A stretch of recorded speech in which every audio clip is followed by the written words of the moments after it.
Have you ever wondered what a day at school or university sounds like in real English? How do students talk about classes, exams, or even graduation? Let's find out. Let's start off with the mini quiz question. Question: which of these do you submit to your teacher? A. Curriculum. B. Assignment. C. Lecture. Or D. Graduation. Which of these do you submit to your teacher? We'll reveal the correct answer at the end of the lesson, so do stay tuned. Let's listen to a story about James' first day at university. Ready? It was James' first day at university. He walked nervously into the classroom, holding a printed copy of his syllabus. The teacher introduced herself and began the lecture. James tried to take notes, but he was still thinking about the many assignments listed in the curriculum. His first subject was English literature, and there was a lot of homework due each week. To pass the exam, he knew he would have to do a lot of revision. But he was determined to do well and attend his graduation with pride as a successful student. That is the story about James' first day at university. So there's some important vocabulary here in this story. Let's have a look. 1. Classroom. A room where lessons take place. An example to use here: the students sat quietly in the classroom.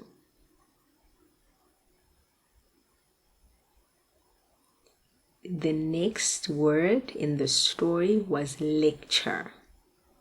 What is a lecture? It's a formal talk given to students. So an example sentence: the history lecture was interesting and informative. Third, assignment. What is an assignment? Have you heard this word before?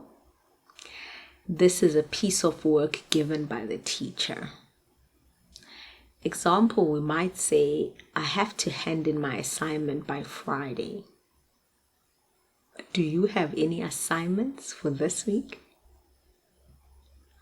4. Exam. I'm sure you've heard of this one before. What does it mean? This is a formal test. We have a math exam next week.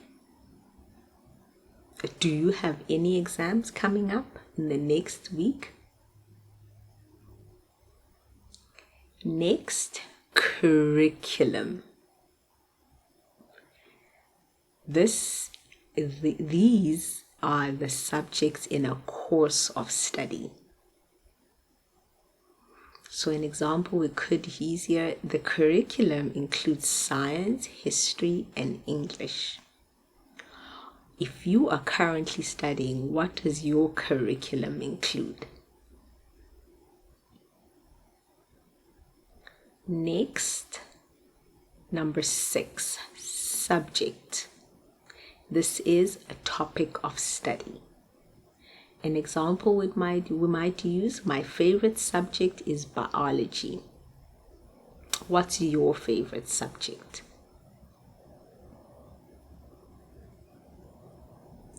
Next, homework.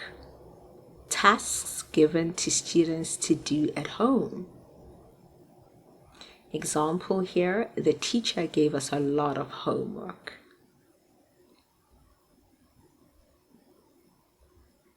8. Syllabus. What does this mean? a list of topics for a subject or a course. So example, check the syllabus to see what we'll be learning. 9, teacher, the person who educates students. The teacher was very patient with the class. Next, student, the person who is studying. She's a university student. And 11, revision. What does it mean? Reviewing before an exam. He spent the weekend doing revision for the test. And number 12, graduation. It means completing a course of study. Her parents were proud at her graduation ceremony. So those are the 12 important words from the story. Let's read the story again.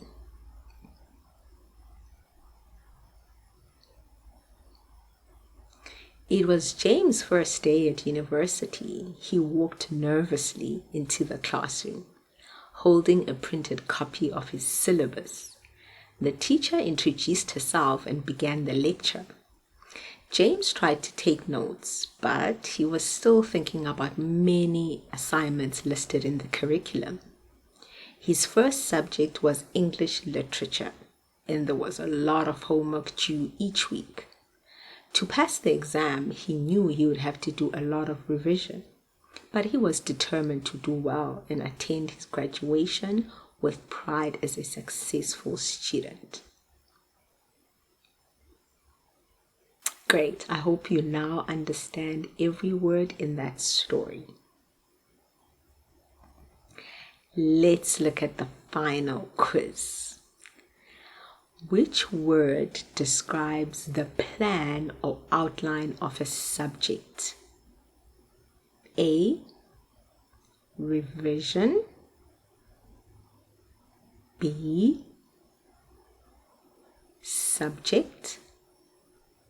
C, syllabus. Or D, homework. Which word describes the plan or an outline of a subject?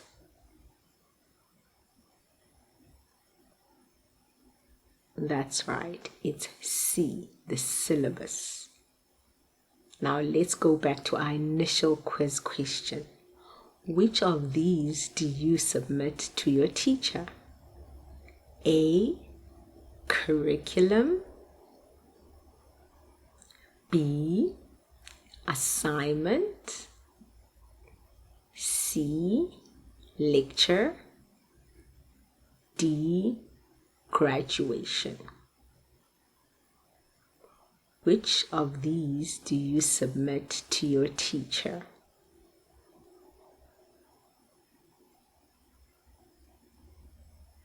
That's right, assignment. You nailed it. What word do you use most in your daily English? Comment below with your answer as well as your sentence for any of these words. Don't forget to subscribe, like, and hit the bell for the next lesson where we'll look at everyday phrases and collocations you need to talk about studying. Remember to keep practicing and see you next time.